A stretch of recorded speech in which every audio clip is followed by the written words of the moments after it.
Film की शुरुआत सैरा से होती है, जो पार्क में अपने बेटे के साथ खेल रही होती है। तभी एक हेलीकॉप्टर वहाँ से गुजरता है, जिसकी आवाज उसे परेशान कर देती है। हेलीकॉप्टर को देखकर वह पुरानी यादों में खो जाती है। वह एक आर्मी अधिकारी थी और एक मिशन में उसके कई साथी मारे गए थे, जिसका दुख और सदमा आज भी उसे सताता है। इसी वजह से उसकी मानसिक स्थिति भी खराब हो गई थी और उसने रिटायरमेंट ले ली थी। इन खौफनाक यादों के बीच एक आदमी जो अपनी फैमिली के साथ खेल रहा था, उससे टकरा जाता है। सैरा उसे दुश्मन समझकर इतनी बुरी तरह मारती है कि उसकी नाक टूटकर खून रिसने लगती है। तब उसे एहसास होता है कि उसने गलत किया है। वह उस आदमी से माफी मांगती है और अपने बेटे के साथ घर चली जाती है। एक पत्रकार ने एक वीडियो भी शूट किया था, जिसे सैरा देखने लगती है। काफी देर तक लोग एम्बेसी में अपनी बारी का इंतजार करते रहते हैं और सैरा का बेटा बहुत बोर हो जाता है, इसलिए सैरा उसे प्लेइंग रूम में छोड़ देती है। जब सैरा बाहर निकलती है तो उसकी नजर दो लड़कों पर पड़ती है, जो डिस्ट्रिक्ट एरिया का दरवाजा खोले खड़े हैं,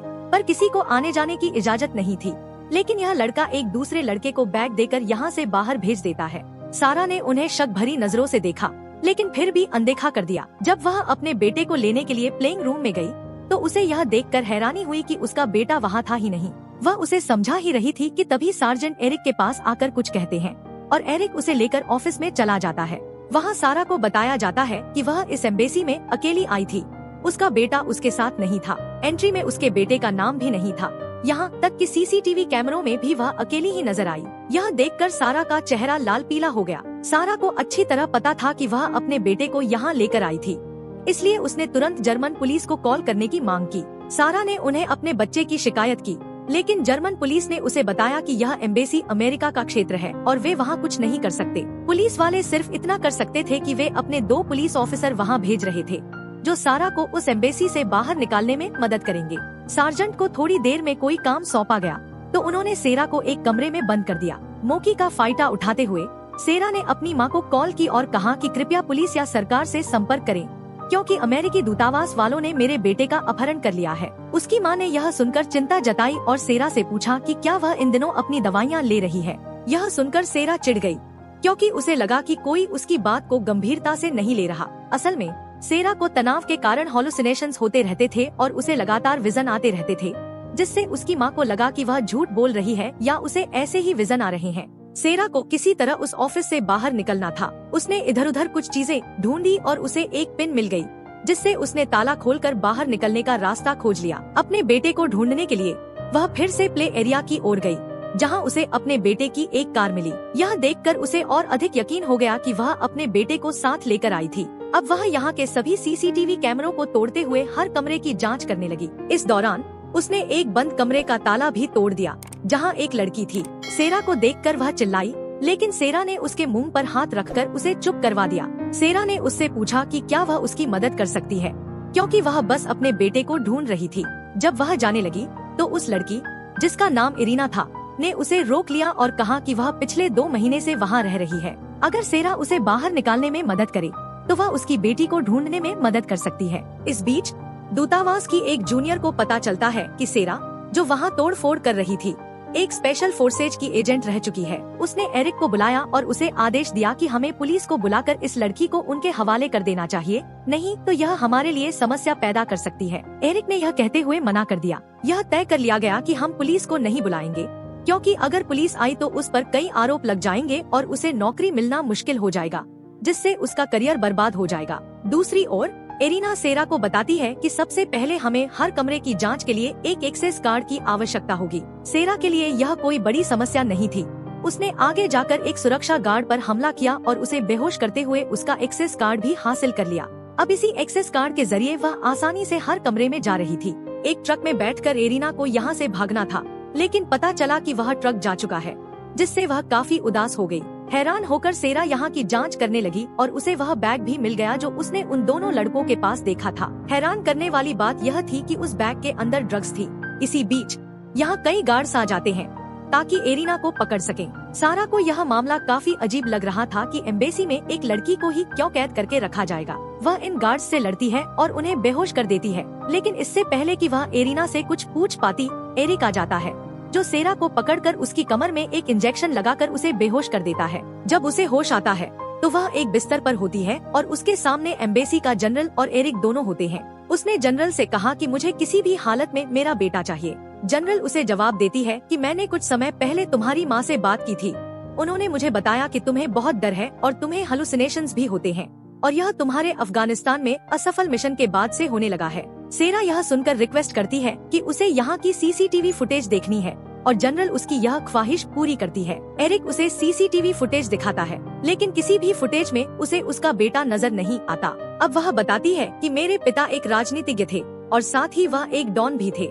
उनके पास बहुत सारा पैसा था और वे यूएस सरकार के कई अवैध काम भी करवाते थे, लेकिन जब उन्होंने पार्टी बढ़ानी चाहिए तो सरकार के लोगों ने उन्हें मार डाला और मुझे पकड़ लिया। उस दिन तुम्हारे सामने वे लोग मुझे मारने आ रहे थे जिनसे तुमने मेरी जान बचाई। मैं वापस जाना चाहती हूँ ताकि अपनी माँ से मिल सकूं। अगर मैं कानूनी तरीके से गई तो अमेरिका बेवकूफ बना रहा है और कुछ गड़बड़ कर रहा है। वह पूरी एम्बेसी में उस लड़की को खोजती है जिससे उसने प्रतिबंधित क्षेत्र के अंदर देखा था। वह उस लड़की से अपनी बेटी के बारे में पूछती है तो लड़का कहता है कि हाँ, उसे पता है कि उसका बेटा कहाँ है, लेकिन इसके बदले उसे एक काम करना होगा, उसे वहाँ से उसका ड्रग्स का बैग चुरा कर देना होगा।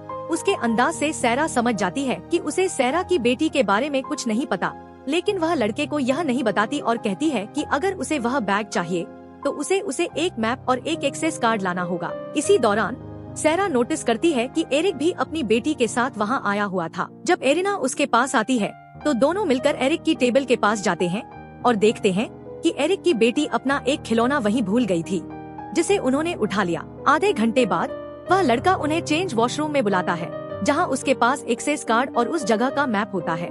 इसे देखते हुए वे सार्जेंट के ऑफिस में पहुँच जाते हैं और वहाँ सार्जेंट के कंप्यूटर को चेक करने लगते हैं। वहाँ उन्हें सैरा नाम की एक फाइल मिलती है, जिसे खोलने पर पता चलता है कि उन्हें सैरा के बारे में सब कुछ पहले से पता था। इसी दौरान उसे इस्लामाबाद मीटिंग के नाम से एक फाइल मिलती है। जब वह इसे खोलती है तो उसमें एरिक नजर आता है। सैरा को याद आता है कि यही वीडियो उसे सुभार पत्रकार ने भी भेजी थी। वह पत्रकार को कॉल करती है और पूछती है कि एरिक का इस सब से क्या संबंध है। पत्रकार उसे बताता है कि अफगानिस्तान में यूएस मिलिट्री बेस पर जो हमला हुआ उसे करवाने के पीछे एरिक का हाथ था। एरिक ने दुश्मनों को उनकी लोकेशन दी थी, जिसके बदले उसे पैसे मिले थे। यह वीडियो एरिक के खिलाफ सबूत था। इस वीडियो में एरिक जिस व्यक्ति से बात कर रहा था उसका चेहरा भी स्पष्ट नहीं था। पत्रकार उसे कहता है कि वह उस चेहरे को स्पष्ट करके उसे अभी भेज देगा। तभी यह तस्वीर रिसीव होती है और सार्जेंट अपने ऑफिस की तरफ बढ़ने लग जाते हैं। लोग एरिना के लैपटॉप में उस तस्वीर को ट्रांसफर करने लगते हैं, लेकिन ठीक उसी समय सार्जेंट वहां आ जाता है। इससे बचने के लिए उन्हें उस बेचारी से लड़कर उसे गिराना पड़ता है और फिर वहां से भागना पड़ता है। ये लोग भागकर टेरेस पर पहुंच जाते हैं और इसी बीच वह तस्वीर भी लोड हो जाती है, जिसे देखकर सहरा पहचान लेती है। यह वही तालिबान का नेता था जिसने उनके बेस पर हमला किया था।